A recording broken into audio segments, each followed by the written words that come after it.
Hello friends, welcome to Candid Conversations. It's a humble endeavor by Northeast Now to bring to you remarkable people of the region, delve deeper into their mind, their work, to get a better understanding of various facets of life and also enrich us with knowledge. At the same time, it's an effort to celebrate the achievements of these people who are productive members of planet Earth. So let's begin. Hello viewers.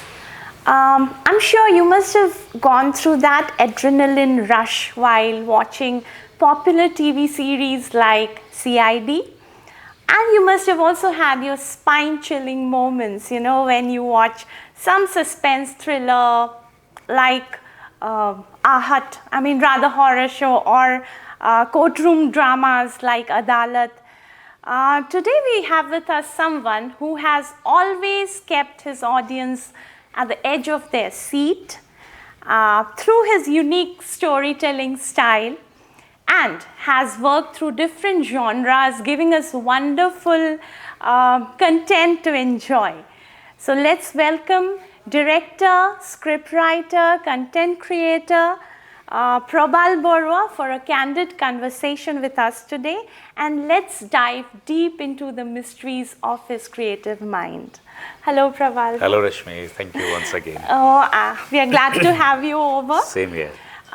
So let me begin with this. I would love to know from Guwahati to Mumbai, two very different worlds. If you look at the pace, if you look at the vibrations that are created, the challenges these places, respectively throw at you. So has the journey unfolded as planned, or there has been a lot of mysteries and surprises in the whole path? Partially it has been planned because I had intention of going outside for studies. I went to Pune, which was part of the plan. Okay. I had a dream of going to Bombay, then now Mumbai, Okay. for filmmaking. Okay. So yeah, the intention was there, the dreams were there, therefore it was planned. Okay. But then you can't plan everything in life. So there are surprises, there are things that had unfolded spontaneously and organically. Okay. So that's life, you don't have everything under control. Right. So while the journey was planned, while the intention of staying there in Bombay and making films or writing was planned, but the things that happened within that was not really planned. Okay, fine. So you had always dreamt of becoming a filmmaker. Yeah, I had lived in the world of make-believe or stories since my Alright. childhood. Okay. What I mean to say by make-believe is that I used to like reading books, Okay, and okay. I was very fond of reading, and I was a voracious reader. Okay. And then at a very early age, I started writing short stories. In Okay. fact, some of them got published also. Okay, all right. So that gave me an encouragement or a trigger to pursue things. So as I grew up, I realized that an extension of storytelling or story writing is filmmaking, because eventually, you write stories, then you write scripts, and then scripts evolve, and then you film it through a camera. So it's an extension of the whole gamut. It's, the world is the same, the technology is different. So as I grew up, probably in my high school days, I was also fascinated by the whole idea of moving images. Okay. So that was one thing I was really, really very fascinated by. I remember there's a friend of mine who had a manual film projector. There used to be those toy projectors where you wind the machine and you see. So Okay. You peep into it. no, you don't peep. You actually get Oh, projected. the projector. Yeah, Okay, it's it gets projected. projected. So Okay.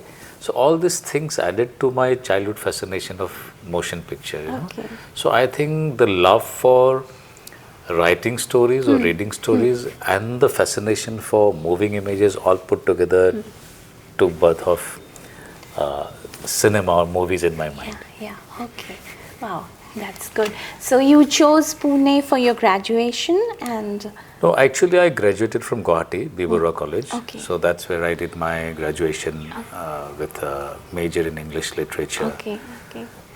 Then I went to Pune. So I went to Pune with the intention of actually joining FTI, the Film and Television Okay. Institute of All India. right. But All I right. reached very early. Courses used to begin in January, I think, or February. Okay. But I went there in June, you know.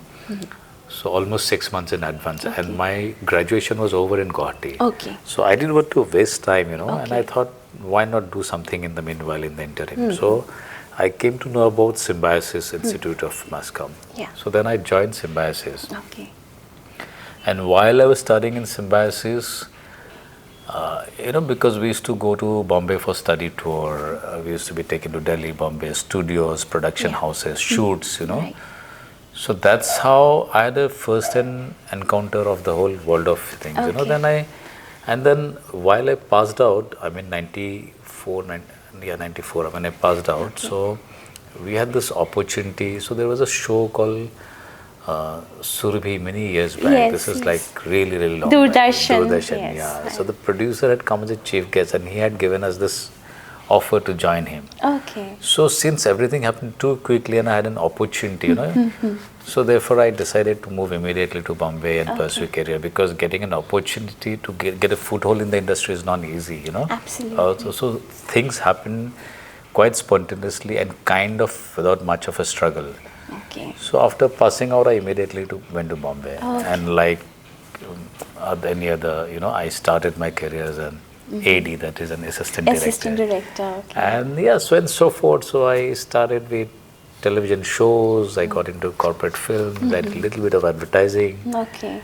And then, like you mentioned, then CID happened in my life. And then I started directing independently Okay. television shows. Okay, fine. Wonderful. It sounds like a cakewalk, though, sitting here and listening to you, but I'm sure you must have had your a share of challenging moments, maybe. But yeah, one thing I have seen, whenever I have met you, I've always seen you keep your calm. So, is it the same when you are working, you know, the Mumbai entertainment industry with that cutthroat competition? Amidst that, are you still the same? You try to keep your calm? Yeah, look, it's not so easy to keep calm because it's a, you know, entertainment is serious business. You know? Yes, absolutely. So while the end result is entertaining in the literal sense, but to create entertainment and deliver it is really Very stressful. ironic, no? Yeah, very ironical, you know. I mean, we watch entertainment to feel, to laugh and relax, feel, you know. Right. It's a recreation. But however, creating the process is anything but a recreation. Right. Of course, we enjoy the process. We are very fond of it, no doubt about that. So what happens is, when I talk about television shows, I'm talking about specifically about shoot. Yes. You know, because filmmaking or television serial or whatever you call it, it's a process. You know, there is a pre-production, there's a production, there's a post-production. Post-production, yeah. So they all have their own share of struggle and trials and tribulations. But I'm particularly talking about the shoot part, where you actually shoot the production process, part. Yeah. So production is really a very high pressure job because you have hundreds of people while shooting any show. The smallest of television show will have at least 70 to 80 people on the set, you know. Okay. Nowadays even more. Okay. And there are all kinds of people, you know. So a film shoot, interestingly, is not like a office. You know, in an office you have a certain kind of a crowd, you know. You have a certain, there is some kind of a uniformity, you know. Whereas shoot is not like that. You have technicians, you have creative people, you have actors, you have workers. Right, right. Some of them might be a graduate, some of them might be just a school pass out, some of them might be a school dropout. All kinds of people are there. So their you know? minds are operating at different levels. Different level, you know. Somebody, you need to communicate in Hindi, somebody will speak in English, somebody might not know both the languages. So it's a different kind. So handling and putting them together itself is a challenge. You know, I'll not call it a difficult thing, but a challenge. So, and then you have to be creative. Yes. And then you have to be not just creative, but you have to deliver a bloody hell of a good job. Absolutely, You know, absolutely. you won't be pardoned if you're not, if you don't deliver. Right. So coming back to your question is that one needs to be, if not calm, but in control and composed, and that is applicable to all directors, because if you are not calm, being calm or composed is a tool, it's a skill, you have to have it. Indeed is a skill. Yeah, it's like saying that it's like saying that I'm a doctor but I'm absent-minded. You can't be an absent-minded doctor. Especially if you're a surgeon. Yeah, you cannot be an absent-minded. Or you cannot be a soldier and not be brave. Absolutely. Yeah, right. So that is how, if you're a director, then it is a prerequisite thing. You have to, because otherwise you can't control a crowd, and our shooting hours are very long. So when we shoot, one schedule, per day schedule, which you call it per day, is 12 hours. Okay. It starts at 9 in the morning, goes at till 9. That's a long duration. Long duration, and most of the time it actually doesn't get over in 12 hours. It always gets extended. So when we are shooting a day, so when we call it a per day shoot is anything between 12 to 14 hours. Okay. So handling hundreds of people for 14 hours. Yeah, and I think the order. Director is like on his toes all throughout. The actor can have some moments of relaxation. Right. So it's all the more tough. I think what you're telling me, that reminds me of this fact, when during the French New Wave movement, the auteur theory came up, so now I think I can understand it better now, because actually the director is the anchor, the author, or everything, even though it's a teamwork. Right. But unless and until the director has that ability to remain the anchor. Yeah, you have to. Matlab, that's not a choice you can make, and that's you can't even, or one should not boast it saying, oh, it's a special skill, because like I said that if you're a doctor, you have to be, so like you have to have patience, you have to be composed, and of course one does lose one's cool once in a while. Sometimes and you it happens, But yeah, that's it. Okay. So now from popular television series to serials to OTT series, web series, it's called, and then to feature films, and till now, if I'm not wrong, you have already done 3 feature films, right. 3 different genres, and 3 different languages. If I'm not wrong. 2 actually. 2. So Strawberry Point, I thought was in actually, English. you're not wrong in a way, because Strawberry Point was made in 2 languages, English and Hindi. Okay, we had released the Hindi version. All right. So I would really like to know how you have managed to, how you continue to shuffle through different platforms, still, giving us some excellent products. Thank you for the compliment. No, actually, it is exciting, and it is also it's how do I put it? To keep on juggling with different genres and different kind of story ideas is what keeps us excited, right? Because otherwise boredom can set in very soon, very quickly, because when you make a particular series or a film, you are stuck with it for a long time, because filmmaking is a very slow process. It takes months, sometimes years, So therefore you need a change, and the change can only come with the subject. It can only come with the content, So it's healthy for the mind also to keep on changing. And I think as a person, look, when I work, I'm not a very strategy bound person. I don't strategize too much my life. Okay, you like to go with the flow. I like to go with the flow. That's how I'm in my personal life also. Okay. I mean, where it's required, I might strategize, I might plan things, but in my personal life also, I like to go with the flow. I do things that I like to do, I love to do. And things, if I don't like, I don't do it, even if it's sometimes profitable, or if I feel it's benefits me financially also, sometimes I don't do it. It might be a little foolish, but I don't do it. No, I think you always listen to your conscience. So storytelling is like that. So I had always gone by Of course, I have done a lot of thriller, therefore I'm known as a thriller director, fortunately or unfortunately. No, I think Yeah. you've done excellent in that So, particular. and I think I like side. also because having grown up with Edgar Allan Poe and Sherlock Holmes and Okay. Arthur Conan Doyle, Yes, whatever. yes. So one likes to, or Stephen King, I like, no doubt about that. But otherwise, I go with an idea that I like it, and change is something that that breaks the monotony of the creative process. Like Strawberry Point, when you mentioned, Strawberry Point was very different. It was a single actor, almost single location film. The entire film has only one actor, one character, and there's only one house, a little bit of hills in Panchkani. That's very unique. That's very unique, and it was a thriller, but it was not really a crime thriller. It had a psychological angle, whereas More Higgan was a coming-of-age film set in Assam. So, Right. and that film, More Higgan, the last song it's called in English, is it's a film very close to my heart in a different way. So a lot of people had asked me during that time, saying, is it an autobiographical or semi-autobiographical? So it's called More Higgan, and it's about a boy who comes back to his hometown. I said, no, it's nothing to do with it.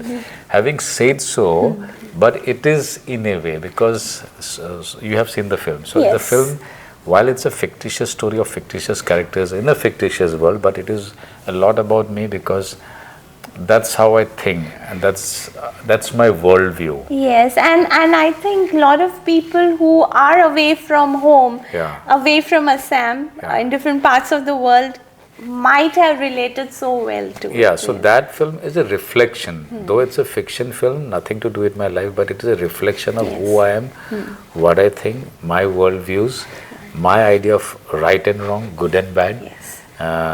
Because a cousin of mine, she had a very interesting feedback when she saw the film, and she called me up, and she's got nothing to do with the film industry. She's a she's a layman when it comes to movies. Okay. So she called me up and said, Dada, I saw the film. I said, how did you like it? She said, the film is you.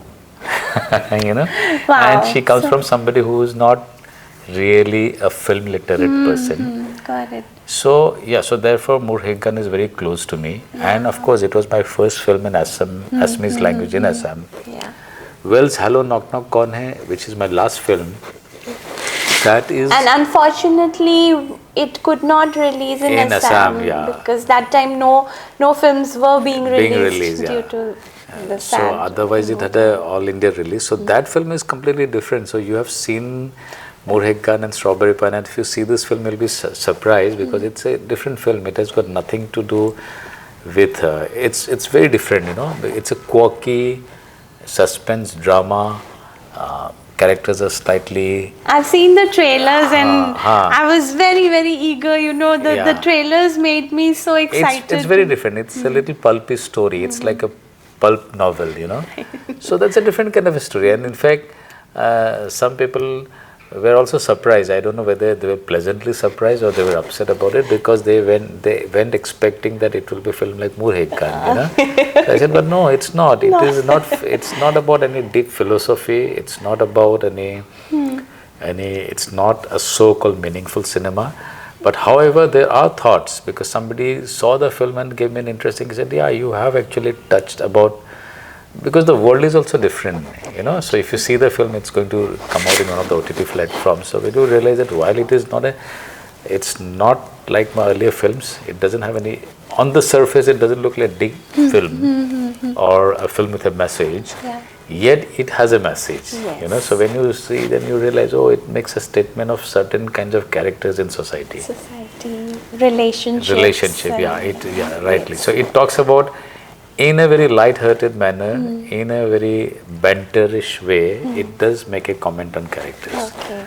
So it's interesting, because that is what keeps you charged up all the time. Right, and it also brought like your old CID team. Some of you just came together. Yeah, that was actually that's a good observation, because that was I have been wanting to work with Dayanand Shetty and Aditya Srivastav. They are my friends and actors from CID. So both of them are they're brilliant actors actually, and Aditya is a very sharp person, and I've been wanting to work with them, but in something else. So that was the reason why I made the film. Okay.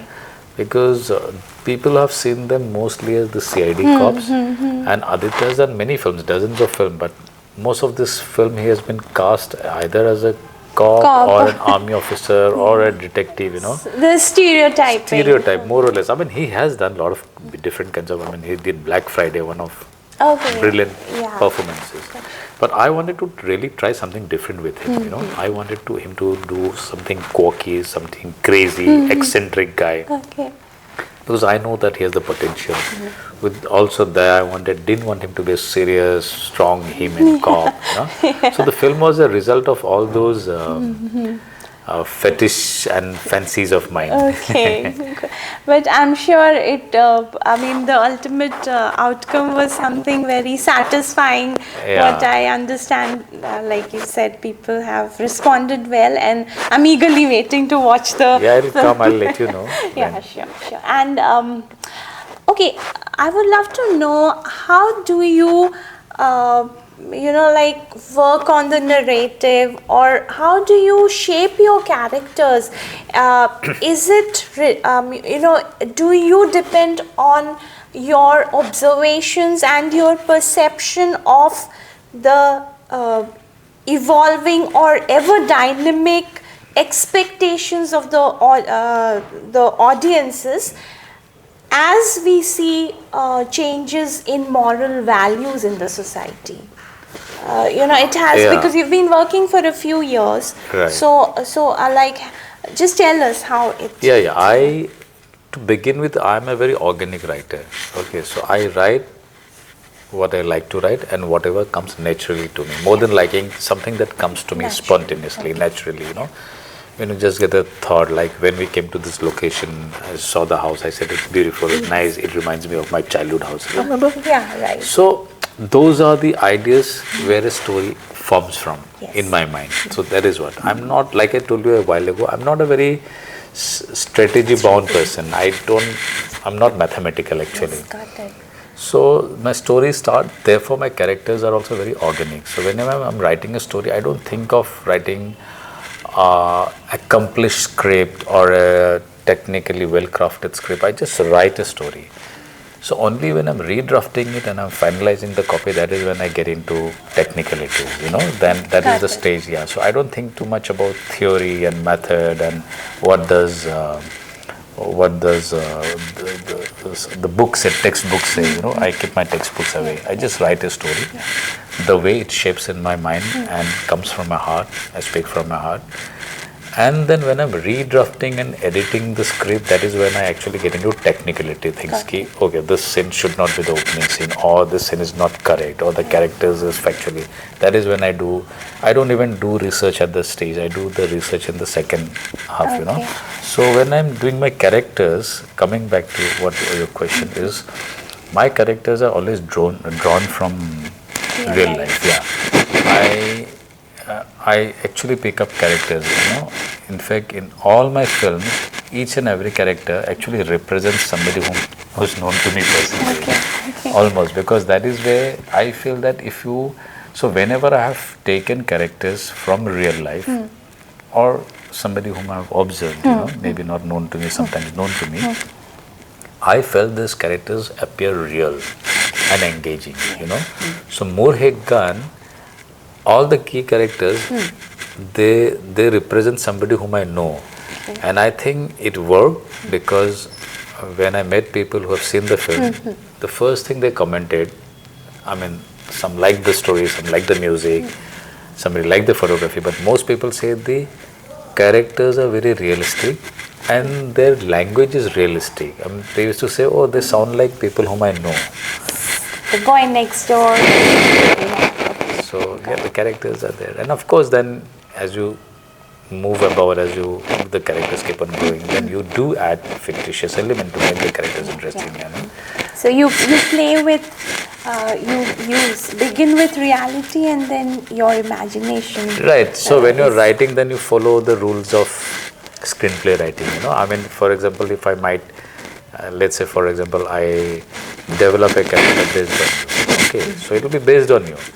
But then you might be a perfect character which doesn't help in my story. Right. You know, because perfect. It has to be molded to support the story. Support. It needs its edges, rough edges. So I will design and develop on you, but then after that I'll add something that no, Rashmi is too good. It doesn't work. She's too perfect. She's too nice. So let me make her maybe an alcoholic. Just giving an idea. Got it. And if she lies, it's a better idea. Let me make her lie. So of course those things get added to it, but it's mounted on real life people. Now here where the creator, you being the creator, that's your baby. Every character is your baby. The story is your baby. So you can take your liberties. But here I would just like to go a little, I'll deviate a little. When we pick up, since you read a lot, I'm asking you this question. There are so many films and many classics made from classic literary work and has resulted into a classic film. So now here sometimes the author has not been very happy with the cinema, adaptation. the adaptation. So as a voracious reader and also a filmmaker, tomorrow given a chance, how would you treat it? You really think too much liberty should be taken when the cinematic liberty, when you pick up something from literature that has stood the test of time? Look, I'm actually not an expert because I've never ever I've never done an adaptation. Okay. Television, I have done adaptation work, but I have not done. But this is, I think, it's largely very, very subjective because there have been, it's extremely subjective and it varies from person to person, point of view. The reason is that there have been cases where people say, I mean, like I said, I have not done, so I don't know, where the film is better than the book. And then there have been cases where they say, no, the book is better, the film didn't live up to the expectations. And sometimes they feel that it's equally good. Like I was reading, I saw Namesake, Jhumpa Lahiri. Right. And I read it also, but I saw first, read later. And so I was reading her interview and she said that she was very happy with the adaptation. And she also meant, if I'm not wrong in the interview, that there were certain liberties taken, but she was okay with it. So that's what happens in adaptation, and it is, like I said, it's highly subjective because books are very elaborate. They need to be compressed in film. So when you're compressing, also film is time bound. You have to tell the story in 3 hours or 2 hours or 2.5 hours. Secondly, there are things which are easily said in a book which cannot be said in a film. Like in a para, you might talk about an entire childhood. But in a film, you cannot. So sometimes you have to compress, sometimes you have to expand, sometimes you have to just skip. So understanding what to skip, what to retain, what to compress, what to expand is the challenge and the trick for the filmmaker. So the better he or she picks up things that would fit into a film. So that is very tricky, I guess, because I feel that sometimes some books are not made for the film, maybe, So then it's nobody's fault. Like I read this book called The Kite Runner. Hosseini, Khalid Hosseini. So I loved that book. I was like, I finished it in one sitting, but I never had the courage to watch the movie because I was always scared that the movie might not, because I love the book so much. I didn't watch the movie. Till date I have not seen it. So, but I don't know. That's what I'm saying. That's a problem. If you read the book, if you're a book reader, and I know a lot of book readers who never like adaptations because they have a fixation for literature, right. I have seen a couple of films that have been adapted from books. I enjoyed the film, I enjoyed the book. I've really not sat and compared, but in some cases the original author has been upset about it, and in some cases they have not commented at all. Both are.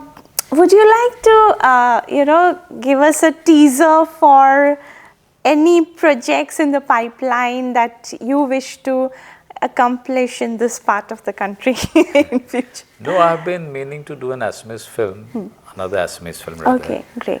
And incidentally, only last month, speaking to a friend, and just out of the blue, he's saying, when you're making your next film, you know, it's high time. So I intend to. There are 2 stories I'm working on simultaneously. Like I said, I keep on working, since I'm a writer director, I keep on working on many stories, you know. So not necessarily it finds a life in order. It's not chronological, Yes, you know. got it. So sometimes something that I've been working takes more time to materialize, and something which is recent, you know, sees the daylight. Got it. So I don't know, there are 2 stories I'm working on. I'm very keen on. One is how to do a road movie in Assam, you know. Great. A road movie of ensemble characters who are traveling. This is a rough idea, from Guwahati to Kohima or something like that. Okay, great. It's very vague, but because I thought Northeast is such an interesting landscape. Right. There's so much of diversity, and when I say landscape, I don't mean in the literal sense, you know, philosophically talking, or in metaphorically talking. Interesting landscape. So, and the people are also, the diversity is not just the topography. So that is something that I've been trying for a long time. I'm working on the script. It's not a big film, small film, and where we shoot at, you know, a lot of guerrilla shooting, stuff like that. That is one thing I've been working on. That is an Assamese film. And there's another film, it's a Hindi film, but I have to shoot in Assam. Because the story is rooted here. And I think I have told you offline, I can tell you on record. So this is a film I'm planning with Ashish Vidyarthi. Great. So, but that would be a Hindi film, but in Assam. Why in Assam? Because of course it's my hometown, and the DNA, the germ of the story is here. You know? And I thought it would be very interesting to tell a Hindi story in Guwahati, Assam. So these are 2 I'm working on. I don't know which is going to see the daylight first. Let's hope whichever comes first, but both come very fast. That's yes, of course, like you mentioned about the region, you know, like you find it interesting. Like it's a saying that Northeast is a treasure house of, you know, ideas for writers, for filmmakers. So apart from this road movie, are there other aspects that you're trying to, you know, dig in and get the you know, treasure or the No, I am actually, you know, there's something I've been wanting to do for a long time, which is not a film in Assam, and that's something that I've been wanting to do because of my, what do you call it, because of my love or loyalty or whatever is the right word. So I want to do something on Honker Day. Okay, so because I feel that nothing has been spoken in the international platform. Of course, a lot of work has been done here. Books have been written, films have been made, documentaries have been made, a lot of things. But there's nothing in the national or international platform where people don't know about. It's like it has been done, but nobody has been very assertive about, you know. It has not reached here, because the reason I'm saying is that I have been in Mumbai for the last 30 years. I'm an insider as well as outsider in the city. So when we talk about it, I feel that there's a lot of limited information and knowledge about our culture, our part of the state, you know. So people don't know. Like even when Zubin passed away, it's only after that. Said, Achha, kaun hai? What is so big about him? You know, outside I'm talking about it. So it's sad.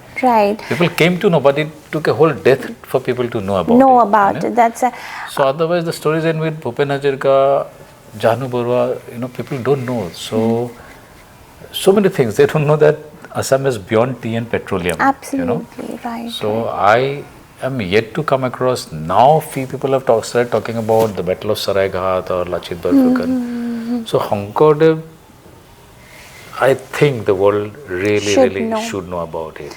Yeah, the you know, social reformation in such a he had such a broad perspective it doesn't just stop at social reformation, because it is cultural, social Right, reformation, right, political. There right, are so many changes. so many things He into had given a body to the language that we speak. There's music, there's hotria, there's so many things. Right. I mean, really, he's not just a saint. To call him just a saint is very limited, actually. Absolutely. It's versatile. He's like our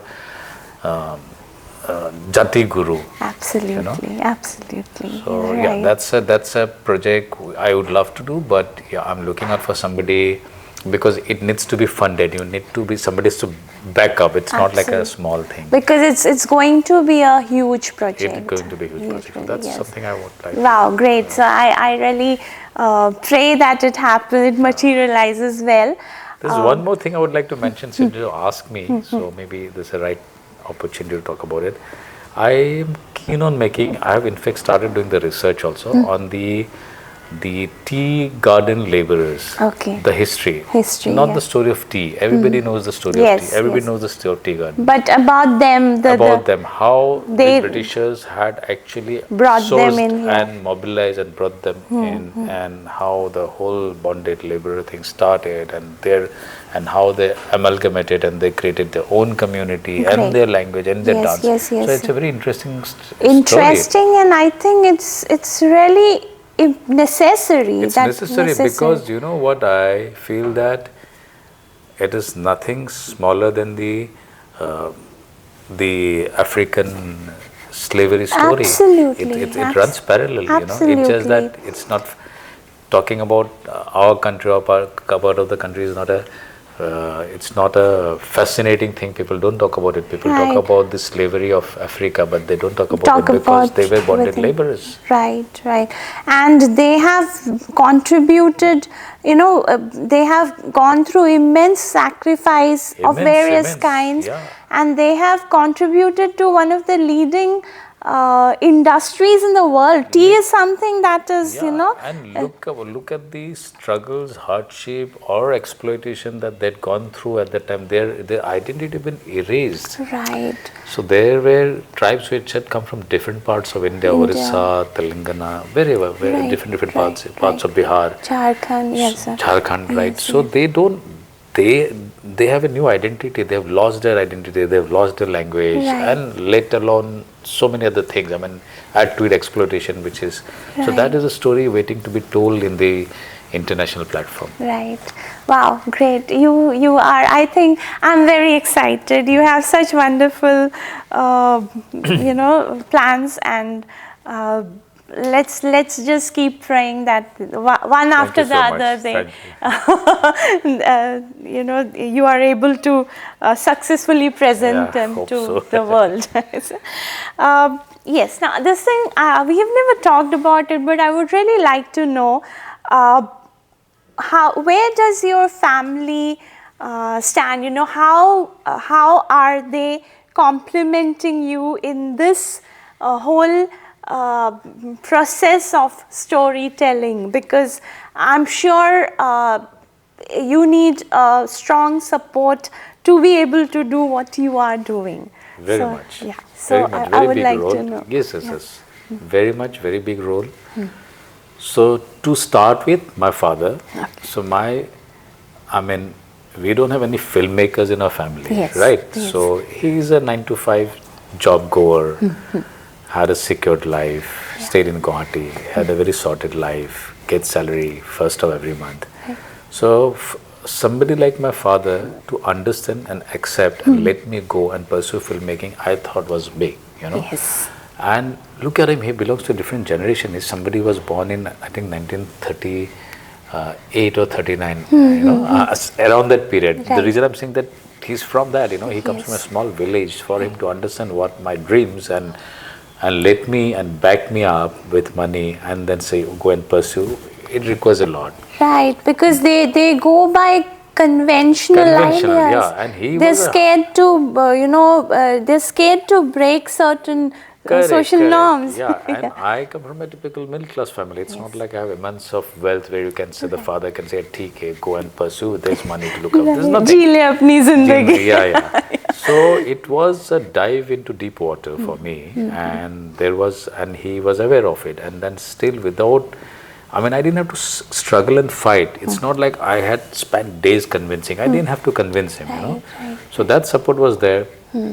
My mother have been always a very quiet, and it's basically whatever the kids are happy with. Okay. And then The selfless. Yeah, so that was never an attitude of- issue. And then the larger part was played by my wife, largely my wife, and then of course in due time my son too, because you know, whatever I do, they are the one who they were the one who are affected or benefited or whatever, you know, absolutely, because they are my immediate family now. So all my challenges and decisions, they are the one who it affects them. Affects them. They are witness to everything. They are witness to everything, and not just witness, they are actually affected physically, financially, emotionally, whatever it be. Right. So, yeah, again, my wife, she has been into advertising and marketing. She's a typical corporate person. So, which means she also, of course, she knows the industry that I belong to, but she doesn't come from that industry. So, having no knowledge about where I come from or who I come to support me and believe me is not easy, you know. Right. And my nature of profession or the person I am, like you say that I look calm. Maybe I look calm, but I think I'm quite a complex character. It's okay. I think that's necessary for the kind of stories you write. I'm quite complex and complicated human being. So to deal with a complex and complicated human being, it's not easy. And my son is now, of course, is a grown-up boy, so they have believed in it, and not just believed, not just supported me for the sake of supporting me, but they are also kind of, they have lived through it they with have you. Really, they what to say, they, I'm not fan of my work, but they are somebody who are very encouraging. They are very inspirational. Like that's very important. So whenever I'm making a film, my son is more excited than I am to see the end result. Okay. You know? And secondly, if there's not peace at home, you can't. It's not easy, you know, for creative work I'm talking about, because we don't do a job which is mechanical. Right. You know, we live many lives inside our mind. So you do need that environment you do in need, the domestic front to absolutely to right. hold the fort, because and then also when I'm away, like now my life is still a little sorted, but there was a time I should travel a lot for shoot. So I would be clueless about what's happening at home front or my son's education, you know. So the other day only I told my wife that, you know, I don't know when he passed out of 10th, till 10th I had no idea except for paying fee and signing the report card. So your wife had to, you know, take charge of a lot of things. And she is a working woman. She was a working woman. So she was not just a homemaker. Handling a career and the child home and the home and a child and handling a complicated human being like me. I know. So she really, you owe it to her. I must say. No, I'm not saying it for the sake of saying it. I'm not doing a lip service. But if you don't have peace in your life and in the house, it's very difficult to do something which requires a huge bit of a bandwidth from your. That's so okay. And so how do you both you know, blend into each other's culture? How familiar is she with the culture of Assam? And of course for you, I wouldn't ask because you're anyway there by default. You are you know, in amidst that Marathi culture. But has there ever been you know, like issues of you know, one culture dominating the other? You know what, strangely, all those, I mean, we are poles apart as individuals, as culture, as communities. We are poles apart. She's a Maharashtrian, I'm an Assamese, west of India, east of India, you know. She's a pure vegetarian. I'm a pure non-vegetarian. The language is different. So there are plenty of reasons to fight, conflict and argue about it. But strangely, we never had fights about the obvious conflicts. Of course, I mean, we have our trials and tribulations. Every two individual has differences, Right, and they right. argue and they fight, and they have times when they don't talk to each other. All these things are Yes. there. It's not hunky-dory. Yes. I won't pretend. And it happens in yeah, every home. It's necessary. It's necessary. So I will Necessary. not say, oh, think life has been brilliant like a fairy tale. No, Right, it's not been a fairy right, tale. right. But having said so, we actually never had culture-related fights because I'm not very jingoistic about my culture, to be honest. Yes. I love who I am. I love my culture. I love my Assamese food. But I don't have a jingoistic attitude. Got it. I'm not very chauvinistic about my Right. my culture, my language, or anything. You know. So therefore, there is no sense of proving myself better. Got it. And thankfully, she also doesn't have it. Okay. And blending has become easy. I think she's put more effort because she speaks Assamese, but I don't know how to speak Marathi. Okay. Yeah, so I mean, I understand Marathi Yeah, very well. yeah, I can read because it's Devanagari. Yeah. I watch Marathi plays. I listen to Marathi music. I watch movies. Yeah, but not I'm- yet very fluent when it comes to because speaking. I think I'm not good at languages. You know? Okay. She speaks very good Assamese. Oh, great. Yeah, great. and she knows Assamese songs also. Oh, right. Amazing. And she makes good masur tang also. Oh, So talking in about- spite of being a vegetarian. Yeah, instead of being a vegetarian. That's then a lot great. of people. Hats off to her. No, the thing is that today morning somebody said, so you taught her. I said, no, I didn't teach her anything. I didn't teach her anything because I didn't expect her to learn my language or culture. So there was never, like you said, there's no pressure that you have to Yes, adapt to my, got you it. know, because the first day only when we're quoting, I told her that, look, I don't expect me to do all these things and I don't expect you to You do it to because do I'm not good at doing it. You know? Since I'm not good at learning a language or changing myself, so I don't expect you to change. Yeah, got it. So yeah, that was actually not a conflict. Great. Great. Wow. So now one cliche question I would love to know, or rather I would request you to, give a piece of advice to young aspiring filmmakers from the region. One basic simple thing is that to become a filmmaker comprises of all forms of art. There is music, there is storytelling, there's photography, there's art, there's design, there's acting, everything is there inside. Yes. You know, there's human psychology, there's sociology, there's Right. politics. Everything, Everything is everything, there. yeah. So while you're learning the craft, because I see most of the new generation focusing more on the craft, which is fine, it's a craft you need to know, but what you need to do is educate yourself and expose yourself as much as possible. Like repeating myself, because filmmaking is knowing history, knowing political science, knowing literature, knowing about language, knowing about food habits. Yeah. So the more you consume, whether it be in form of books or whatever, observation. So consume a lot, observe a lot, read a lot, and filmmaking is not one subject. So when you learn filmmaking, the craft, it's not enough. That's what I keep on saying, because while filmmaking is filmmaking, but it is more than filmmaking. Right. Consume. Right. Consume and then very intelligently reproduce what you have reproduce done. it. You have to be a thinker. A filmmaker is a thinker, I think. So that is why thinking is important. I think I forgot about this. You have worked for ad films. You have worked in advertising as well. Very briefly. Briefly. Yeah, early years. Yeah. So I don't know why you just since you mentioned it shouldn't be just learning the skill. Just few months back, I was looking at some interviews of Piyush Pandey, the great ad man India has had. So he always said this. You should put soul into it. There should be a story, just not selling a product. So how much of it, like, are you trying to tell something similar when it comes to filmmaking? Yeah, that's why I told you in the beginning that I draw my characters and ideas From from real real life. yes. Because when you draw it from real life, there will be soul, right? So when I give you the example that I'll create a character, it's like Rashmi. Yeah. Because Rashmi is a character in flesh and blood, and there's a soul inside you which is breathing. Right. So when I borrow you, I'll borrow the soul also along with it. Right.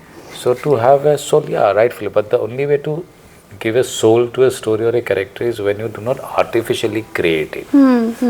But I don't know, I have seen films where, especially when it comes to, if I may say, commercial cinema, they try to follow what sells. There is stereotyping, and many a times the soul is missing. But very sadly, those films mint so much of money. So do you think the Indian audience is yet to reach that level where they'll start looking at cinema not just as entertainment but something beyond? Look, I don't know why those kind of films work. Frankly, I really don't know. I also keep on thinking why these films work. But there have been times when films with soul or reality or realistic characters have worked, because people still do look out for stories with a soul, with depth, with meaningful. I know what you're saying. There are many such movies in the recent times. I failed to understand. Like we keep wondering why did they spend so much in making it. But however, there are. I mean, if you look at it, during every age, you will find any movie you pick it up. I mean, whether it be in the 70s or 80s or 90s or in the 2000s. Yes. The films which have worked are actually films with good characters, film which has a social message and a deep into it. They all, regardless of how it was made.